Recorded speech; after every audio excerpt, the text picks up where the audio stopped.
নমস্কাৰ সিটি 18 হৈতে ষ্টুডিঅত মই প্ৰিয়ংকা নিমাতীঘাটত ভয়ংকৰ ট্ৰেজেডি সংঘটিত হোৱাৰ পিছতো দুখ হাতৰা নাই এতিয়া মাজুলীবাসী ভূতৰ ওপৰত দানৱ পৰা দি এবাৰ মাজুলীবাসীয়ে হাহাকাৰ কৰিব লগা হৈছে এখন জাহাজ আৰু এটা টিকেটৰ বাবে জাহাজ দুৰ্ঘটনাৰ পিছত চৰকাৰে ততাতৈয়াকে বন্ধ কৰি দিলে এটা ইঞ্জিন চালিত জাহাজ বন্ধ কৰি দিলে টিকেটবিহীন যাত্ৰীৰ চলাচল ফলত মাজুলীৰ প্ৰতিটো ঘাটত এতিয়া অভাৱ হৈছে জাহাজৰ 10-12খন জাহাজ দৈনিক নিমাতীঘাটৰ পৰা চলাচল কৰিছিল যদিও এতিয়া চৰকাৰী বাধা নিষেধৰ বাবে মাত্ৰ 2-3খন জাহাজে কঢ়িয়াব লগা হৈছে যাত্ৰী ফলত মাজুলীৰ অফলা ঘাটৰ লগতে আন ঘাটসমূহত পুৱতি নিশাৰ পৰাই টিকেটৰ বাবে শাৰী পাতিব লগা হৈছে যাত্ৰীসকলে 5-6 ঘণ্টা অপেক্ষা কৰাৰ পিছতো টিকেট নেপাই জমৰ যাতনা ভুগিছে এইসকল লোকে অকল মাজুলীতে নহয় ৰাজ্যৰ বিভিন্ন খাততো এতিয়া সৃষ্টি হৈছে একে পৰিস্থিতিৰ চৰকাৰে দূৰদৰ্শিতাৰে পৰিকল্পনাৰ সিদ্ধান্ত নলোৱাৰ বাবে এনে ভয়ংকৰ পৰিস্থিতিৰ সন্মুখীন হ'ব লগা হৈছে জাহাজ যাত্ৰীসকল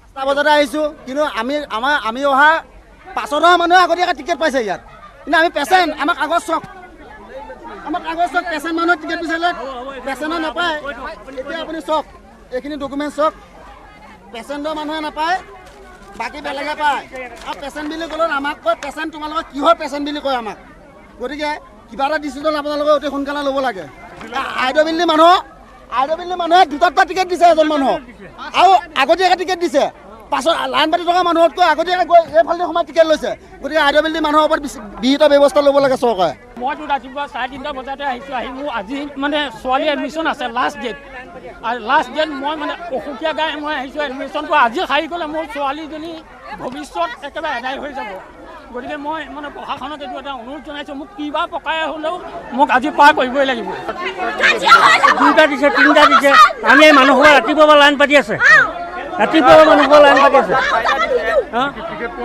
আমি টিকট পোৱা নাই 2টা-3টাকৈ টিকট দি পঠিয়াই দিলে আমি এতিয়া কেনেকৈ আমি লাইনত আছোঁ সোমাই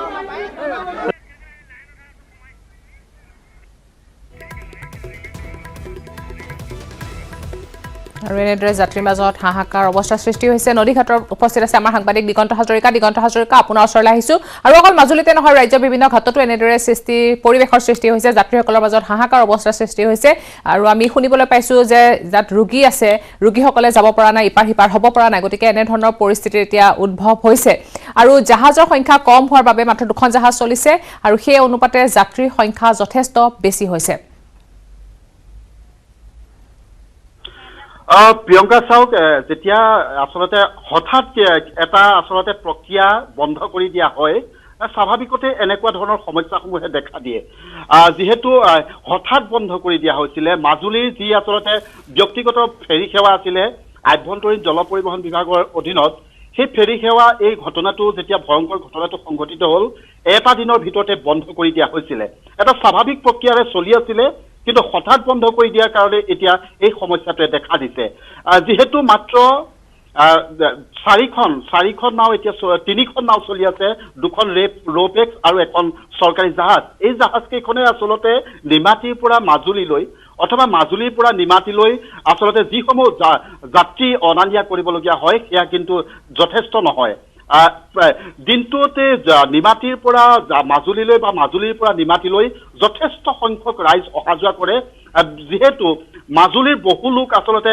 যোৰহাটত কৰ্ম কৰে বা যোৰহাটৰ বহু লোকে মাজুলীত কৰ্মসংস্থাপন লাভ কৰি আছে তেখেতসকলে কিন্তু সময়মতে উপস্থিত হ'ব পৰা নাই বা তেখেতসকলে যি আচলতে নাৱৰ যিখিনি ব্যৱস্থা কৰা হৈছে সেই নাওখিনিৰ সময় মিলা নাই এনেকুৱা ধৰণৰ বিভিন্ন সমস্যাই দেখা দিছে আৰু এটা প্ৰিয়ংকা কথা উল্লেখ কৰিম আমি যেতিয়া কালিৰ দিনটোতো আমি দেখিছিলোঁ যে নিমাতী ঘাটৰ পৰা নিমাতী ঘাটত বহুকেইখন মালবাহী গাড়ী আচলতে তাতে ৰৈ থাকিবলগীয়া হৈছিলে কেৱল মাত্ৰ এইসমূহ যিসমূহ একক ইঞ্জিন চালিত তাত নাও চলি আছিলে সেই নাওসমূহ বন্ধ কৰি দিয়াৰ কাৰণে মাজুলীলৈ সামগ্ৰীসমূহ যিসমূহ অত্যাৱশ্যকীয় সামগ্ৰী সেই সামগ্ৰীসমূহ নিবৰ পৰা ব্যৱস্থা হোৱা নাছিল এনেকুৱা ধৰণৰ সমস্যা আজি দেখিছে পুৱাৰে পৰা মাজুলীৰ কমলাবাৰী ঘাটতেই হওক বা আন ঘাটসমূহতেই হওক যি পৰিস্থিতি দেখিছে আৰু একেদৰে নিমাতী ঘাটতো কিন্তু ৰাইজ যথেষ্ট সমস্যাত পৰিছে তেখেতসকলে টিকট ল'ব পৰা নাই সময়মতে উপস্থিত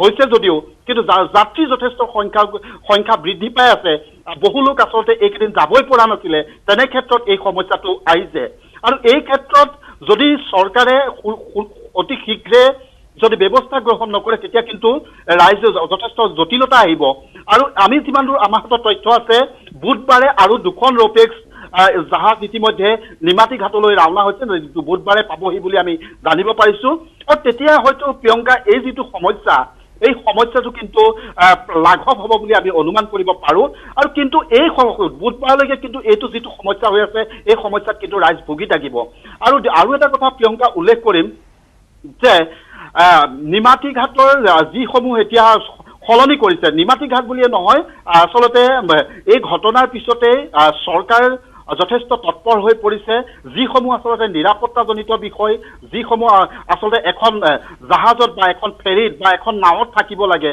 এই ক্ষেত্ৰত কিন্তু চৰকাৰে যথেষ্ট গুৰুত্ব আৰোপ কৰিছে যে প্ৰত্যেকগৰাকী যাত্ৰীয়ে তেওঁসমূহ আচলতে যি লাইফ জেকেটৰ পৰা আৰম্ভ কৰি এই গোটেই কথাখিনি কিন্তু চাইছে প্ৰত্যেক যাত্ৰীয়ে তাতে পৰিধান কৰিব লাগিব টিকট সংগ্ৰহ কৰিব লাগিব আৰু যিটো আগতে কিন্তু দেখিবলৈ পোৱা যোৱা নাছিল যে কোনো যাত্ৰীয়ে টিকট সংগ্ৰহ কৰা নাছিলে পূৰ্বতে এতিয়া কিন্তু টিকট অবিহনে কোনো এগৰাকী যাত্ৰীয়ে আচলতে ফেৰীত উঠিব নোৱাৰে এনেকুৱা ধৰণৰ ব্যৱস্থাখিনি কৰা হৈছে আৰু এইখিনি আচলতে পৰ্যায়ক্ৰমে যেতিয়া তাৎক্ষণিকভাৱে কৰিছে এটা দিনতে গোটেই সিদ্ধান্তবিলাক লৈছে মুখ্যমন্ত্ৰী ডক্টৰ হিমন্ত বিশ্ব শৰ্মাই যিদিনাখনি ঘটনাৰ বুজ ল'বৰ বাবে নিমাতী ঘাটত তেওঁ উপস্থিত হৈছিল সেইদিনাই কিন্তু তেওঁ সেই কাৰ্যকৰী হোৱাকৈ সেই তাৰিখৰ পৰাই কাৰ্যকৰী হোৱাকৈ যিসমূহ একক ইঞ্জিন চালিত নাও আছিলে সেই নাওবোৰ বন্ধ কৰি দিছিলে আৰু বন্ধ কৰি দিয়াৰ পৰিণতিতে এই অৱস্থাটো হয় দিগন্ত আৰু এটা কথা সুধিব বিচাৰিছো এতিয়া যিহেতু আমি দেখা পাইছিলো যে যাত্ৰীসকল এতিয়াও ৰৈ আছে বা যাত্ৰীসকলৰ বহুতে হয়তো পৰীক্ষাৰ কাৰণে কোনোৱে কৈছে যে তেওঁৰ ছোৱালী পৰীক্ষা আছে কোনোৱে কৈছে যে তেওঁৰ ৰোগী লৈ গৈছে গতিকে এনে ধৰণৰ যাত্ৰী বহুত আছে যিসকলে এতিয়াও কিন্তু পাৰ হ'ব পৰা নাই গতিকে তেওঁলোকে মাজ ৰাতিৰ পৰাই আহি টিকেট এটাৰ কাৰণে ৰৈ আছেহি আৰু এতিয়াও সেই ঠাইতে অপেক্ষা কৰিছে যাতে তেওঁলোকে পাৰ হ'ব পাৰে গতিকে আপুনি কৈছে বুধবাৰে আহি পাব হয়তো দুখন জাহাজ আৰু বঢ়োৱাৰ কথা আছে গতিকে এই যাত্ৰীসকল তেতিয়ালৈকে কি কৰিব তেওঁলোকৰ কাৰণে কিবা প্ৰশাসনে ব্যৱস্থা লৈছে নেকি সেইটোৱে ডাঙৰ কথা প্ৰিয়ংকা চাওক এই গোটেই বিষয় আভ্যন্তৰীণ জল পৰিবহণ বিভাগটোৰ হয় দিগন্ত হাজৰিকা আপুনি লাইনতে থাকক আপোনাৰ ওচৰলৈ আহিম এই বিষয়ে আমি কথা পাতিম কিন্তু তাৰ আগতে জনাইছো এক ব্ৰেকিং নিউজ মা কমলা ফেৰীৰ স্বত্বাধিকাৰীক গ্ৰেপ্তাৰ কৰা হৈছে পানীৰাম কলিতাক গ্ৰেপ্তাৰ কৰিছে ডিব্ৰুগড় আৰক্ষীয়ে ডিব্ৰুগড় এখন নাৰ্ছিং হোমৰ পৰা গ্ৰেপ্তাৰ কৰিছে পানীৰামক দেওবাৰে আটক কৰিছিল পানীৰামৰ পুত্ৰ গৌতম কলিতাক নিমাতী ঘাটত দুৰ্ঘটনাত পতিত হৈছিল মা কমলা ফেৰীখন দুৰ্ঘটনাৰ পিছতে পলায়ন কৰিছিল ফেৰীখনৰ গৰাকীয়ে ডিব্ৰুগড়ৰ পৰা যোৰহাটলৈ আনি থকা এতিয়া হৈছে পানীৰামক পুনৰ জনাইছো মা কমলা ফেৰীৰ স্বত্বাধিকাৰীক গ্ৰেপ্তাৰ পানীৰাম কলিতাক গ্ৰেপ্তাৰ কৰিছে ডিব্ৰুগড় আৰক্ষীয়ে ডিব্ৰুগড় এখন নাৰ্ছিং হোমৰ পৰা গ্ৰেপ্তাৰ কৰা হৈছে পানীৰাম কলিতাক দেওবাৰে আটক কৰিছিল পানীৰামৰ পুত্ৰ গৌতম কলিতাক নিমাতী ঘাটত দুৰ্ঘটনাত পতিত হৈছিল মা কমলা ফেৰীখন আৰু দুৰ্ঘটনাৰ পিছতে পলায়ন কৰিছিল ফেৰীখনৰ গৰাকীয়ে আজি আটক কৰা হৈছে পানীৰাম কলিতাক আমি দিগন্ত আপোনাৰ ওচৰলৈ পুনৰ আহিছো আৰু ইতিমধ্যে দিগন্ত এই খবৰ পাইছে যে ডিব্ৰুগড় আৰক্ষীয়ে পানীৰাম কলিতাক মা কমলা ফেৰী যিগৰাকী স্বত্বাধিকাৰী আছিল তেওঁক গ্ৰেপ্তাৰ কৰিছে ইতিমধ্যে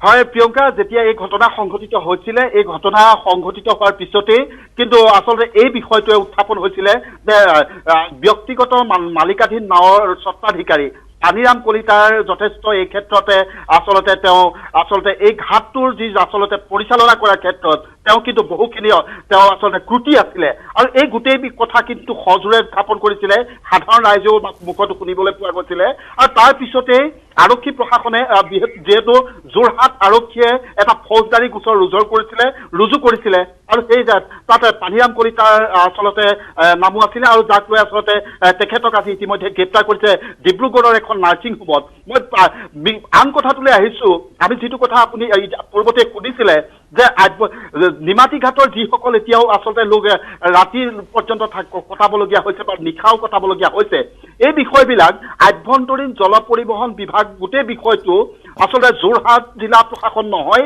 মাজুলী জিলা প্ৰশাসনে এই বিষয়টো আচলতে নিৰ্ধাৰণ কৰে বা তেখেতে চোৱা চিতা কৰে এই ক্ষেত্ৰত কিন্তু আচলতে প্ৰশাসনৰ যথেষ্টখিনি কৰণীয় আছিলে এনেকুৱা ধৰণৰ জৰুৰীকালীন যিসকল লোক বা জৰুৰীকালীন কৰ্মত ওলাই যোৱা যিসকল যাত্ৰী এই যাত্ৰীসকলৰ কাৰণে কিন্তু তেওঁলোকে এক ব্যৱস্থা গ্ৰহণ কৰিব লাগিছিলে এই ক্ষেত্ৰত কিন্তু মাজুলী জিলা প্ৰশাসনে কেনেকুৱা ধৰণৰ ব্যৱস্থা গ্ৰহণ কৰিছে হয় হয় দিগন্ত হাজৰিকা ধন্যবাদ জনাইছো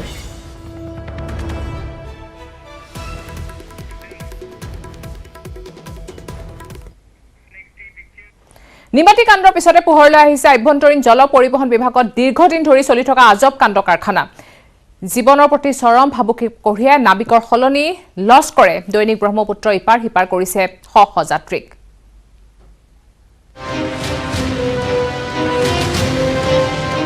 আপনি এনেই জাহাজখন আপনি চলাব তো আপনি কি পদত আছে লস্কৰ লস্কৰ পদ নহয় কি এইটো মানে লস্কৰৰ দিনতে বনোৱা হয়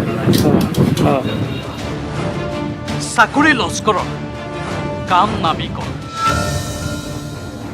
দেশ কঁপাই যোৱা নিমাতী ঘাটৰ নাও দুৰ্ঘটনাৰ পিছতো গাত কথা লগা নাই আভ্যন্তৰীণ জল পৰিবহণ বিভাগত এতিয়াও নাবিক নোহোৱাকৈ ব্ৰহ্মপুত্ৰৰ বুকুত চলিছে জাহাজ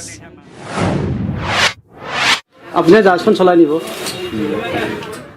লস্কৰ হিচাপে নিযুক্তি পোৱা লোকেই নাবিক হৈ কঢ়িয়াইছে শ শ যাত্ৰী ইয়াৰ আঁৰত কি নাবিকৰ নাটনি কাৰণ বছৰৰ পিছত বছৰ বন্ধ হৈ আছে গুৱাহাটীৰ পাণ বজাৰত থকা নাবিক প্ৰশিক্ষণ কেন্দ্ৰ এইটো প্ৰশিক্ষণ চলি আছে নে নাই এটা বৰ্তমান চলা নাই কিমান বছৰৰ পৰা চলা নাই এইটো 2-3 বছৰ হ'ল চলাই নাই কোনো ধৰণৰ নাবিকৰ মানে মাষ্টাৰৰ প্ৰশিক্ষণ হোৱা নাই হোৱা নাই বন্ধ হৈ থকা নাবিক প্ৰশিক্ষণ কেন্দ্ৰৰ শ্ৰেণীকোঠাত ওলমিছে আভ্যন্তৰীণ জল পৰিবহণ বিভাগৰ কৰ্মচাৰীৰ পোছাক নতুন নিযুক্তি হোৱা বুলি জানেনে কিবা নতুন নিযুক্তি ট্ৰেইনিং অবিহীনতে নহয় এইটো বৰ্তমান হোৱা নাই 2018 চনৰ 5 ছেপ্টেম্বৰত উত্তৰ গুৱাহাটীৰ নাও দুৰ্ঘটনাৰ পিছত আন্তঃগাঁথনি উন্নীত কৰাৰ প্ৰতিশ্ৰুতি দিয়া বিভাগে হাতে কামে কৰিলে কি বাংলাদেশৰ চিটাগঙলৈ আন্তঃৰাষ্ট্ৰীয় জলমাৰ্গৰ কথা কোৱা মন্ত্ৰীৰ ঘৰতেই নাবিক নোহোৱাকৈ চলিছে জাহাজ প্ৰশ্ন হয় এটাৰ পিছত আনটো নাও দুৰ্ঘটনাৰ পিছতো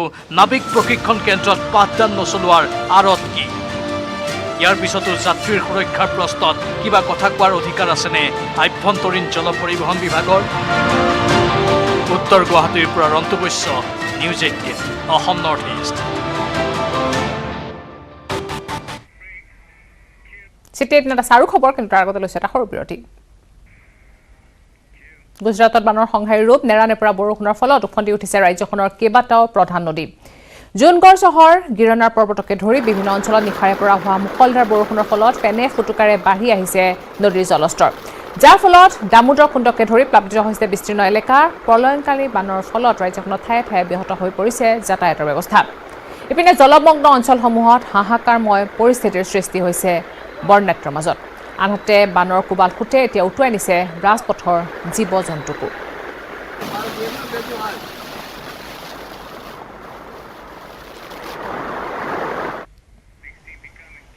উত্তৰ দিল্লীৰ সবজি মন্দিৰত ভয়ংকৰ দুৰ্ঘটনা সংঘটিত হৈছে 4 মহলীয়া অট্টালিকা খহি আহত হৈছে বহু লোক দুটি শিশুসহ এগৰাকী মহিলাক ইতিমধ্যে উদ্ধাৰ কৰা হৈছে আৰু অট্টালিকাটোত এতিয়াও বহু লোক আবদ্ধ হৈ থকাৰ আশংকা কৰা হৈছে সবজি মন্দিৰৰ ঘটনাত দিল্লীৰ মুখ্যমন্ত্ৰী অৰবিন্দ কেজৰিৱালৰ শোক প্ৰকাশ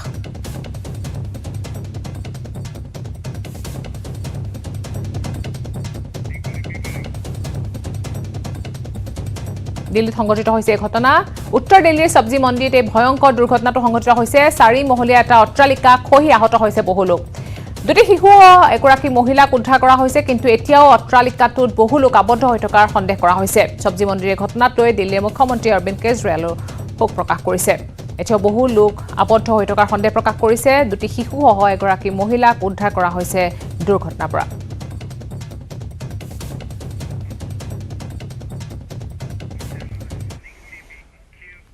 বাংলাদেশ বিএসএফে ভাৰতক হস্তান্তৰ কৰে মুকুল হাজৰিকাক মংগলদৈ থানা আৰক্ষী বিষয়া দন্তেজিৎ দেউৰীৰ নেতৃত্বত যোৱা আৰক্ষীৰ এটা দল আৰু পিতৃ ফুলেশ্বৰ হাজৰিকাই সমজি লয় মুকুল হাজৰিকাক কাইলৈ স্বগৃহত উপস্থিত হ'ব মুকুল হাজৰিকা উল্লেখ্য যে বিগত প্ৰায় 5 বছৰ পূৰ্বে নিৰুদ্দিষ্ট হৈছিল মংগলদৈৰ কেউটপাৰা গাঁৱৰ যুৱক মুকুল হাজৰিকা 2019 চনৰ 5 মেত পোহৰলৈ আহিছিল মুকুল হাজৰিকা বাংলাদেশত আবদ্ধ হৈ থকাৰ কথা 2019 চনৰ মে মাহত পত্ৰত বাংলাদেশৰ কাৰাগাৰত থকা মুকুল হাজৰিকাৰ ম্যাদ উকলিছিল কিন্তু ঘৰলৈ উভতাই আনিবলৈ সমৰ্থ নাছিল পৰিয়ালৰ লোকে আৰু বাংলাদেশত ন্যায়িক জিম্মাৰ ম্যাদ উকলাৰ 2 বছৰ পিছত ঘৰলৈ আহিব মুকুল হাজৰিকা দৰং জিলা আৰক্ষী অধীক্ষক সুশান্ত বিশ্ব শৰ্মাৰ তৎপৰতাত ইতিমধ্যে মংগলদৈ থানাৰ আৰক্ষী বিষয়া দন্তেজিৎ দেউৰীৰ নেতৃত্বত যোৱা আৰক্ষীৰ এটা দল আৰু পিতৃ ফুলেশ্বৰ হাজৰিকাই আজিৰ দিনত সমজি লয় মুকুল হাজৰিকাক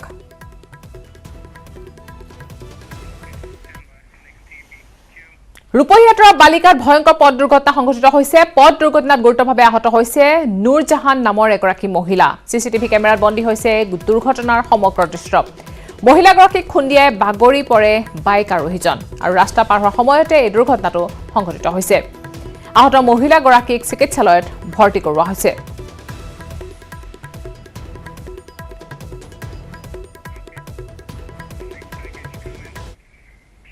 এক ভয়ানক খবৰ। ড্ৰাগছ বিৰোধী অভিযানৰ পাছত ৰাজ্যত এতিয়া ভয়ানকভাৱে বৃদ্ধি পাবলৈ ধৰিছে HIV পজিটিভ ৰোগীৰ সংখ্যা। এপ্ৰিল মাহৰ পৰা মহানগৰীত HIV পজিটিভৰ সংখ্যা বাঢ়িছে 132 জনলৈ।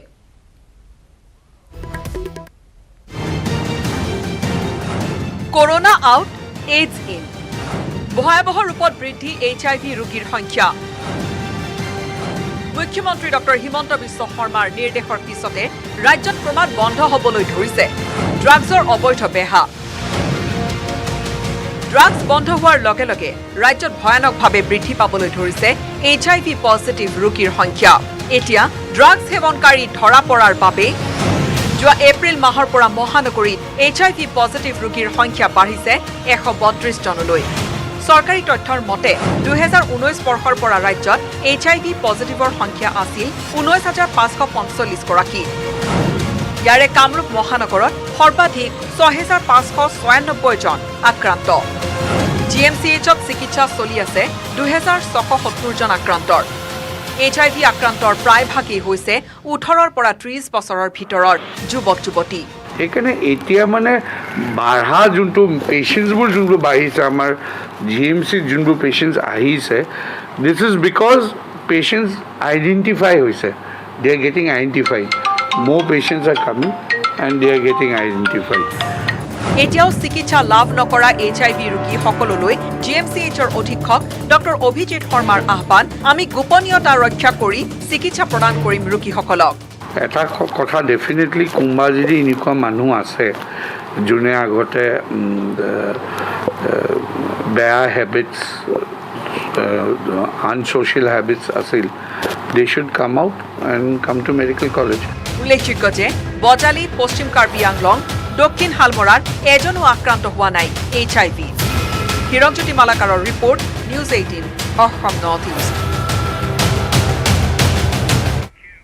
বিটিআৰত বিজেপি, UPPL আৰু GSP চৰকাৰ চলি আছে। যিটো সমষ্টিত UPPLৰ প্ৰাৰ্থী আছিল সেইটো সমষ্টিত UPPLৰ প্ৰাৰ্থীয়ে থাকিব। য'ত বিজেপি প্ৰাৰ্থী আছিল তাত বিজেপিয়ে থাকিব। BPFক কোনো কাৰণতে সমষ্টি এৰি দিয়াৰ কথাই নাহে। উপ নিৰ্বাচনক লৈ এই তাৎপৰ্যপূৰ্ণ মন্তব্য কৰে বিটিআৰ প্ৰধান প্ৰমোদ বড়োৱে। মঙলদৈ বিধানসভা সমষ্টিৰ অন্তৰ্গত মোগলবেচা গাঁৱত উইভিং চেণ্টাৰ মুকলি অনুষ্ঠানত অংশগ্ৰহণ কৰি উপ নিৰ্বাচন সন্দৰ্ভত এই মন্তব্য কৰে BTC চিফ প্ৰমোদ বড়োৱে।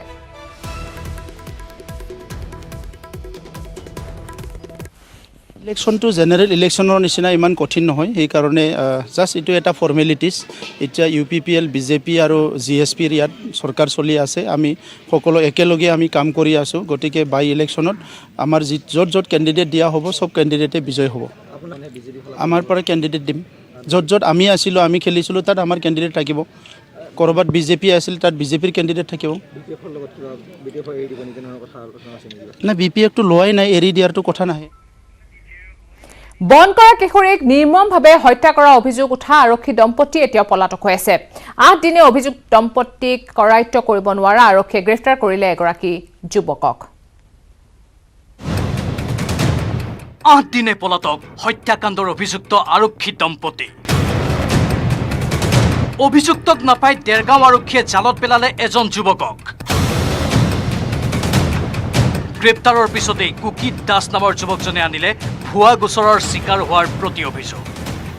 মই গাড়ীখন চলাই গৈছিলোঁ সেইদিনা। কাৰ গাড়ী? যোৰহাট, মানে ৰাজীৱদাৰ, হয়, যোনটো সৰু ছোৱালীজনী মৃত্যু কেছ হৈছে। হয়, মানে মইতো দেওবাৰ দিনা ৰাতিপুৱা দুপৰীয়া টাইমত গম নাপাওঁ ন, সেইটো ৰাতিৰ কেছ। তাৰপিছত সেইটো কেছতে মানে মোক ধৰি ল'লে।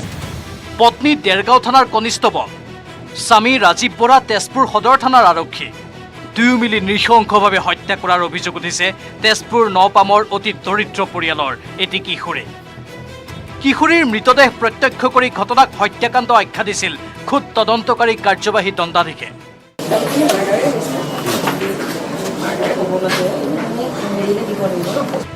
ঘৰুৱা কামত সহায় কৰিবলৈ স্বামী ৰাজীৱ বৰাই পত্নীৰ সৈতে দেৰগাঁৱৰ কোৱাৰ্টাৰত ৰাখিছিল তেজপুৰৰ দুৰ্ভগীয়া কিশোৰীগৰাকীক। 5 ছেপ্টেম্বৰত কিশোৰীগৰাকী অসুস্থ হোৱা বুলি খবৰ পোৱাৰ পিছতেই দেৰগাঁৱত হাজিৰ হ'ল দৰিদ্ৰ পৰিয়ালটো। সন্তানৰ অৱস্থা দেখি মূৰত সৰক ভাগি পৰিল পৰিয়ালৰ। কিশোৰীৰ শৰীৰৰ বহু ঠাইত গুৰুতৰ আঘাত, এখন হাত ভঙা, কঁকাল আৰু ভৰিতো গুৰুতৰ আঘাত, আনকি গোপন অংগতো আছিল অকথ্য নিৰ্যাতনৰ চিন। তেজপুৰ অসামৰিক চিকিৎসালয়ত কিশোৰীৰ মৃত্যুৰ পিছত তদন্ত কৰিবলৈ অহা কাৰ্যবাহী দণ্ডাধীশে আঘাতৰ চিন দেখি আনিলে কিশোৰীক হত্যা কৰাৰ অভিযোগ।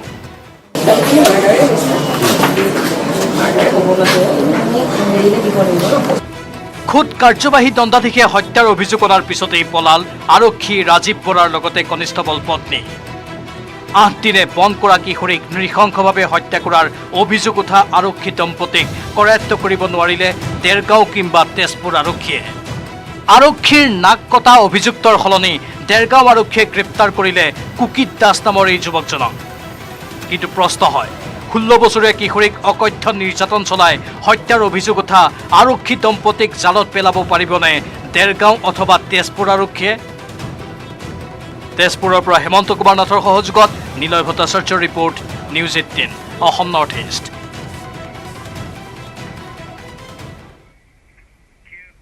ৰাজ্যত এতিয়া বলিছে উপ নিৰ্বাচনৰ গৰম বতাহ। অভিযোগ প্ৰতি অভিযোগেৰে এক প্ৰকাৰ নিৰ্বাচনী ৰণদংকা বজাইছে প্ৰতিটো ৰাজনৈতিক দলে। থাওৰা সমষ্টিত নিৰ্বাচনী প্ৰচাৰৰ কুচকাৱাজ চলাই সুশান্ত বৰগোহাঁইক তীব্ৰ সমালোচনা কৰিলে বিধায়ক অখিল গগৈয়ে। গাখীৰত গা ধুলেও জয়ী নহয় সুশান্ত বৰগোহাঁই। সুশান্ত বৰগোহাঁইক তীব্ৰ কটাক্ষ অখিল গগৈৰ। একেদিনাই 14টা আধাৰশিলা স্থাপনেৰে চমক দিলে মন্ত্ৰী পীযুষে। থাওৰা সমষ্টিত উপ নিৰ্বাচনৰ ৰণসিঙা। উপ নিৰ্বাচনৰ দিন চমু চাপি অহাৰ লগে লগে ক্ৰমাৎ গৰম হৈছে ৰাজ্যৰ ৰাজনীতি। আক্ৰমণ প্ৰত্যাক্ৰমণেৰে এক প্ৰকাৰ নিৰ্বাচনী ৰণদংকা বজাইছে প্ৰতিটো ৰাজনৈতিক দলে। থাওৰা সমষ্টিৰ উপ নিৰ্বাচনৰ বাবে কঁকালত টঙালি বান্ধিছে শিৱসাগৰৰ বিধায়ক অখিল গগৈয়ে। ধৈৰ্য কৰক, আপোনালোকে এইবাৰ নিৰ্বাচনত সহায় কৰক, ইলেকশ্যনত জিকাওক। ৰাইজৰ দলৰ প্ৰাৰ্থী ধৈৰ্য গোৱাৰৰ হৈ প্ৰচাৰৰ কুচকাৱাজ আৰম্ভ কৰিছে বিধায়ক অখিলে। মই যেনেকৈ কম্প্ৰমাইজ নকৰোঁ। থাওৰা সমষ্টিৰ বগতাৰ এখন সভাত অংশগ্ৰহণ কৰি প্ৰাক্তন বিধায়ক সুশান্ত বৰগোহাঁইক তীব্ৰ কটাক্ষ কৰিলে নতুনকৈ বিধায়ক হোৱা অখিলে। যিমানেই আধাৰশিলাৰ ৰাজনীতি নকৰক কিয় অথবা গাখীৰত গা ধুলেও থাওৰা সমষ্টিত জয়ী হ'ব নোৱাৰে সুশান্ত বৰগোহাঁই। এইবাৰ সুশান্ত বৰগোহাঁয়ে যদি গাখীৰেও গা ধুৱে তথাপিও এইবাৰ থাওৰাৰ পৰা তেওঁ জিকি যোৱাটো সম্ভৱপৰ নহ'ব। থাওৰাৰ যিমান অঞ্চললৈ গৈছোঁ, যিমানখন গাঁৱলৈ গৈছোঁ, প্ৰত্যেকজন মানুহে যিমানখন চাহ বাগিচা এলেকালৈ গৈছোঁ, প্ৰত্যেকজন ব্যক্তিয়ে এটাই কথা কৈছে যে আমি বিশ্বাসঘাতকতাৰ পুতক তুলিম, এই বিশ্বাসঘাতকক এইবাৰ আমি উচিত শিক্ষা দিম। ইপিনে একেদিনাই 14টাকৈ আধাৰশিলা স্থাপন কৰি থাওৰা সমষ্টিত চমক দিলে মন্ত্ৰী পীযুষ হাজৰিকাই। লগতে আও প্ৰকাৰে মন্ত্ৰী পীযুষে থাওৰা সমষ্টিৰ বাবে বিজেপিৰ প্ৰাৰ্থীৰূপে ঘোষণা কৰিলে সুশান্ত বৰগোহাঁইৰ নাম। মুহূৰ্তত সুশান্ত বৰগোহাঁই ডাঙৰীয়া যিহেতু কেণ্ডিডেট বিধায়ক আছিলে, তেখেতে বিধায়ক পদ এৰি আহিছে, তেখেতে নিশ্চয়কৈ কেণ্ডিডেট হ'ব। এই ক্ষেত্ৰত আমাৰ কুশলগুৰি ডাঙৰীয়াৰ কোনো তাতে আপত্তি নাই। সকলোৱে মিলি এই নিৰ্বাচনটোত আমি অৱতীৰ্ণ হ'ম আৰু আমি বহুমূলীয়া ব্যৱধানত ইয়াতে জিকিম। লগতে অখিল গগৈয়ে কংগ্ৰেছৰ লগত ভোট ভাঙি বিজেপিক জয়ীৰ পথ সহজ কৰি দিব বুলি মন্তব্য মন্ত্ৰী পীযুষৰ। অখিল গগৈ ডাঙৰীয়া ইয়াতে কংগ্ৰেছৰ লগত ভোটখিনি ভাঙি আমাৰ যিটো নিৰ্বাচনত জিকাৰ পথটো আৰু সুগম কৰিব, জিকাৰ পথটোও সুগম কৰিব। আগতে ইয়াতে 1000-1500 ভোটত জিকে, এতিয়া আমাৰ 2জন লগ লগাৰ পাছততো এনেও শক্তিশালী হ'লোঁ আমি। মুঠৰ ওপৰত উপ নিৰ্বাচন অহাৰ লগে লগে ৰাজ্যত আৰম্ভ হৈছে বোকা ছটিওৱাৰ ৰাজনীতি। সমান্তৰালকৈ আধাৰশিলা স্থাপনেৰে ভোটাৰক আকৰ্ষিত কৰাৰ চেষ্টা প্ৰতিজন জনপ্ৰতিনিধিৰ। কেৱল থাওৰাই নহয়, উপ নিৰ্বাচন অনুষ্ঠিত হ'ব লগা প্ৰতিটো সমষ্টিত এতিয়া সক্ৰিয় হৈ পৰিছে প্ৰতিটো ৰাজনৈতিক দলৰ নেতা কৰ্মীসকল। ডিমৌৰ পৰা কৃষ্ণজ্যোতি ৰাইডঙীয়া আৰু নাজিৰাৰ পৰা নবুল কোঁৱৰৰ report, news 18 Assam north east. ধৈৰ্য কৰক, আপোনালোকে এইবাৰ নিৰ্বাচনত। আৰক্ষীক জনসাধাৰণৰ অধিক ওচৰলৈ নিয়াৰ বাবে কামৰূপ জিলা আৰক্ষী অধীক্ষকৰ কাৰ্যালয়ত অনুষ্ঠিত হৈছে ছফ্ট স্কিল ট্ৰেইনিঙৰ অনুষ্ঠান। অনুষ্ঠানত উপস্থিত আছে আৰক্ষী সঞ্চালক প্ৰধান ভাস্কৰ জ্যোতি মহন্ত। আৰক্ষীক নিকা কৰিবলৈ 8 জিলাৰ আৰক্ষীক দিয়া হৈছে প্ৰশিক্ষণ। এই যে ট্ৰান্সপাৰেন্সি, স্বচ্ছতা আমাৰ ব্যৱহাৰত, আমাৰ কামত আমি এটা ষ্ট্ৰাকচাৰেল চেঞ্জ কৰিবলৈ বিচাৰিছোঁ মাননীয় মুখ্যমন্ত্ৰী ডাঙৰীয়াৰ চিম্পটমটো হ'ল এইখিনি কৰিলে প্ৰকৃততে ছাৰ্ভিচ ডেলিভাৰী হ'ব এক্সিডেণ্ট হ'ল মানুহ এটা মৰিলে সেই এক্সিডেণ্ট হোৱা মানুহটোৰ ফেমিলিটো থানালৈ কিয় আহি থাকিব লাগে যে মোৰ ৰিপৰ্টটো দিয়ক আকৌ ৰিপৰ্টটো লওঁতে কেতিয়াবা কৰিলে ধান্দাবাজি কোনোবা এটাই মানুহটোৰ মনটো কেনেকুৱা বেয়া হ'ব পুলিচৰ ওপৰত গতিকে এতিয়া চিষ্টেমটো কৰা হৈছে আমি কৈছোঁ এক্সিডেণ্ট ৰিপৰ্ট গৈ ঘৰত দি থৈ আহিব কোনো থানালৈ নাহিব আমি পাব্লিকক সেইটো কৈ দিম এতিয়া মইতো এডভাৰটাইজমেণ্ট উলিয়াম কোনোবা পুলিচে যদি ঘৰত গৈ এক্সিডেণ্ট ৰিপৰ্ট দিয়া নাই তেতিয়াহ'লে সেইজন অচি হওক সেইজন অফিচাৰ হওক গেষ্টে আমি কাম ব্যৱস্থা কৰিম ঘূৰি আহিম খবৰৰ মাজলৈ কিন্তু তাৰ আগতে ল'ব লাগিব এটা সৰু বিৰতি